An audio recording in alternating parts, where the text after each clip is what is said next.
So hello everyone, myself Nishant Kumar Karn and I am a first year undergrad student from National Institute of Technology, Agartala. This is the fifth lecture of the chapter that we are dealing with, that is electrostatics. So let's get started. तो जैसा कि आप लोगों ने सुना, ये हमारा पांचवा लेक्चर होने वाला है और आज के लेक्चर का जो टॉपिक है that is going to be the continuation of the previous topic that we started, that is electric field due to distributed charges. अब इसके अंदर, इस वीडियो के अंदर जो हम लोग अगला शेप देखने वाले हैं that is going to be a circular ring. अब सर्कुलर रिंग के एक्सेस के अलोंग हमें इलेक्ट्रिक फील्ड किस तरह से निकालना होता है वो हम लोग यहाँ पर देखने वाले हैं, डिस्कस करने वाले हैं. तो सबसे पहले तो अगर आपने जिंदगी में कभी भी सर्कुलर रिंग नहीं देखा तो देख लीजिए. ऐसा हमारा सर्कुलर रिंग होने वाला है. इसके पूरे सरफेस के अलोंग हम लोगों ने क्या किया है, पॉजिटिव चार्जेस को डिस्ट्रीब्यूट कर दिया है. इसका जो रेडियस है वो कैपिटल आर है. इससे हम लोगों ने कुछ एक पर्टिकुलर डिस्टेंस दूर एक पर्टिकुलर पॉइंट पी लिया हुआ है और जिस पर इलेक्ट्रिक फील्ड का जो डायरेक्शन है वो ई होने वाला है, ई वाला होने वाला है.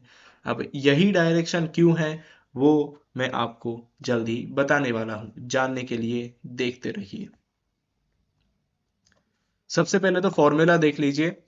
जो फॉर्मूला है वो ये होने वाला है, ई वाला फॉर्मूला है, ई वाला. अब यहाँ पर सेंटर से x डिस्टेंस दूर हम लोगों ने पॉइंट P मान लिया. तो पॉइंट P पे जो इलेक्ट्रिक फील्ड होगा that will be k into q into x divided by r square plus x square की पावर 3/2. ठीक छे, समझी गयो. अगले स्लाइड पे चलते हैं. सबसे पहले क्या कीजिए, सबसे पहले एक एलिमेंटल चार्ज dq मान लीजिए. जो परंपरा, प्रतिष्ठा, अनुशासन है, किसी भी डिस्ट्रीब्यूटेड चार्ज की वजह से अगर इलेक्ट्रिक फील्ड निकालनी है तो आपको सबसे पहले एलिमेंटल चार्ज अज्यूम करना बहुत ज़्यादा ज़रूरी होता है. ठीक है, तो यहाँ पर भी वही काम करना होगा. ये भी कोई स्पेशल मेहमान नहीं है. यहाँ पर भी हमें एक एलिमेंटल चार्ज dq अज्यूम करना होगा. ठीक है, तो ये dq चार्ज लिया, इसकी वजह से पॉइंट P पे जो इलेक्ट्रिक फील्ड होगा दैट विल बी DE. अब ऑब्वियसली इसी डायरेक्शन में होने वाला है. ठीक है, इस डायरेक्शन में क्यों होने वाला है, क्योंकि ये पूरे सर्कुलर रिंग पे जो हमारा चार्ज था वो पॉजिटिव था. तो ऑब्वियसली DQ भी पॉजिटिव होने वाला है. तो पॉइंट P पे जो इलेक्ट्रिक फील्ड होगा that will always obviously be away from the point. ठीक है, अब ई वाला एंगल अगर थीटा है तो ई वाला एंगल भी थीटा होगा. ठीक है, और ये वाला एंगल अगर थीटा है तो DE का दो कंपोनेंट निकलेगा, एक DE cos theta which is along the x axis और एक DE sin theta which is along the y axis. अब यहाँ पर जादू होने वाला है. क्या जादू होने वाला है कि DE sin थीटा जो है वो गायब होने वाला है. कैसे गायब होने वाला है, यहाँ पर देखिए. सबसे पहले अपने पास होगा क्या कि ये जो DQ है इसका अपने पास एक मिरर एलिमेंट आ जाएगा. ठीक है, यहाँ पर मान लीजिए अपन लोगों ने एक मिरर रख दिया तो इस DQ का मिरर इमेज यहाँ पर बनेगा ऑब्वियसली. ठीक है, हम लोगों ने मान लिया कि यहाँ पर सेंटर से पास करता हुआ एक मिरर रख दिया तो इस DQ का एक मिरर इमेज इधर बनेगा. अब इस एलिमेंट की वजह से इस पर्टिकुलर पॉइंट पे जो इलेक्ट्रिक फील्ड होगा वो ऑब्वियसली DE इस तरफ होने वाला है. ठीक है, जिसका एक component along the positive x आएगा और एक component along the positive y आएगा.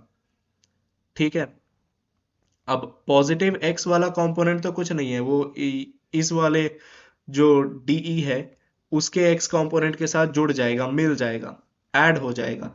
लेकिन ये वाला जो DE साइन थीटा है ये हमारे पिछले वाले बेचारे DE साइन थीटा को कैंसिल कर देगा, जिसकी वजह से हमारा जो ये DQ का इफेक्टिव इलेक्ट्रिक फील्ड है वो सिर्फ DE cos थीटा इस तरफ बच जाएगा. यानी कि ये जो DE साइन थीटा है वो हमारा कट जाएगा, बचेगा सिर्फ DE cos थीटा. ठीक है, ऐसा ही हर एक एलिमेंट के साथ होगा. जैसे यहाँ पर अगर हम लोगों ने घड़ी के अगर 9 बजे हम लोगों ने कोई एक इलेक्ट्रिक एलिमेंटल चार्ज मान लिया तो 3 बजे वाला जो हमारा पॉइंट होगा उधर जो DQ चार्ज होगा वो भी क्या करेगा, ये 9 बजे वाले का जो DE साइन थीटा है उसको कैंसिल कर देगा, है ना. वही होने वाला है. तो अब अपने पास जो नेट इलेक्ट्रिक फील्ड बचेगा वो क्या बचेगा, integration of D E cos theta simply, है ना, वही बचने वाला है। और तो हमारे बेचारे डी क्यू भाई साहब के पास और कुछ बचा भी नहीं। अब अब क्या होगा, ये जो एंगल है ये हमारा कांस्टेंट होने वाला है पूरे रिंग के लिए, ठीक है। आप यहाँ पर किसी पूरे सर्कुलर रिंग पे कोई भी पॉइंट ले लीजिए, ये थीटा चेंज करेगा क्या? सोच के देखिए, थीटा चेंज करेगा क्या? नहीं करेगा।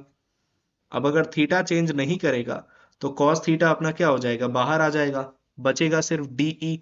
अब डीई भी क्या होगा, पॉइंट चार्ज की वजह से, ये जो डी क्यू है वो अपना पॉइंट चार्ज है, तो पॉइंट चार्ज की वजह से एक पर्टिकुलर डिस्टेंस दूर इलेक्ट्रिक फील्ड क्या होता है, k d q by small r का स्क्वायर। अब स्मॉल आर अपना क्या होगा, ये अपना डिस्टेंस होगा under root of r capital r square plus x square, ठीक है। तो उसका स्क्वायर करेंगे तो अपने पास बचेगा r square plus x square. तो वही फॉर्मूला हम लोगों ने बेसिकली डी क्यू का वैल्यू डाल दिया है, डीई का वैल्यू डाल दिया है, k into d q divided by r square plus x square.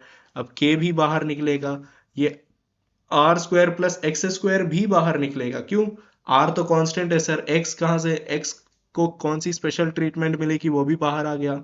अभी बताता हूं, ये जो हम लोग एक्स डिस्टेंस ले रहे थे, ये एक पर्टिकुलर डिस्टेंस था ना, ये तो फिक्स था, हम लोग इसको तो चेंज नहीं कर रहे थे। हम लोग किसको चेंज कर रहे थे, ये जो डी क्यू था उसको हम लोग चेंज कर रहे थे ना। इस डी क्यू को ही तो हमें इंटीग्रेट करके इस पूरे की वजह से हमें इलेक्ट्रिक फील्ड निकालनी है, ठीक है। कितने डिस्टेंस दूर, एक्स डिस्टेंस दूर, तो एक्स हम लोग चेंज नहीं कर रहे हैं। तो अगर चेंज नहीं कर रहे हैं तो ऑब्वियसली एक्स हमारा कांस्टेंट रहने वाला है, और यानी कि r square plus x square भी कांस्टेंट होगा, यानी कि वो भी अपना निकल जाएगा। तो बचेगा क्या, k into cos theta upon r square plus x square integral d q, ठीक है। तो इंटीग्रल डी क्यू अपना हो जाएगा capital q, that is total charge on the ring. बचेगा क्या, k into q into cos theta divided by r square plus x square. अब कुछ नहीं करना है, ई वाला जो ट्रायंगल था, इस वाले ट्रायंगल से cos थीटा के वैल्यू को हमें सिंपली सब्सटीट्यूट कर देना है। cos theta will be x upon under root of r square plus x square. Solve करने पर जो इलेक्ट्रिक फील्ड का वैल्यू आएगा that will be k into q into x divided by r square plus x square की power 3/2। तो ये था हमारा derivation for the electric field due to a circular ring along the axis of the ring, ठीक है। अब चलते हैं उस क्वेश्चन पे जिसका आप सभी को बेसब्री से इंतजार था। ये क्वेश्चन मैंने अपने हाथों से आप सभी के लिए बनाया है। जरा एक बार पॉज करके इसके स्वाद को चख कर देखिए, देखिए कि आप सॉल्व कर पाते हैं कि नहीं। और जो नमूने इसको सॉल्व नहीं कर पा रहे हैं वो मेरे साथ इसका सॉल्यूशन देखिए। सबसे पहले अपने को बोला क्या गया है कि अपने पास दो सर्कुलर रिंग्स दिए हुए हैं, ठीक है। एक का रेडियस है r1। सबसे पहले तो रीड कीजिए क्या है, two charge rings of radii r1 and r2 have electric fields E1 and E2 at a distance x and 3x respectively from the center of the rings. If R2 equal to 3 times of R1 and E1 is greater than 4 times of E2, then find the relation between Q1 and Q2.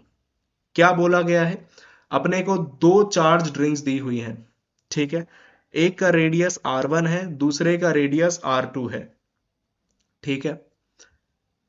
R1 जो है उसके centre से x distance दूर जो electric field होगा obviously along the axis that is going to be E1, और R2 के centre से 3x डिस्टेंस दूर जो इलेक्ट्रिक फील्ड होने वाली है that is going to be E2, ठीक है। R1 के सेंटर से x डिस्टेंस दूर जो इलेक्ट्रिक फील्ड होने वाली है that is going to be E1।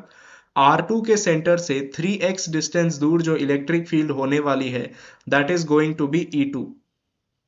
समझ में आया? अब अपने को क्या दिया हुआ है, R2 और R1 के बीच में रिलेशन दिया हुआ है। क्या रिलेशन है, R2 is equal to 3 times of R1, ठीक है। अगला रिलेशन क्या दिया हुआ है, E1 is greater than 4 times of E2, यानी कि E1 और E2 के भी बीच में रिलेशन दिया हुआ है, ठीक है। हमें क्या निकालना है, Q1 और Q2 के बीच में रिलेशन, ठीक है। ये क्वेश्चन थोड़ा सा लेंदी जा सकता है लेकिन ये डायरेक्ट फॉर्मूला बेस्ड क्वेश्चन है जो कि आपको समझना है और तोड़ तोड़ के, टुकड़ों में तोड़ तोड़ के करना है, ठीक है। देखिए हमें पता है कि जो इलेक्ट्रिक फील्ड का फॉर्मूला है that is going to be k into q into x upon r square plus x square की पावर 3/2।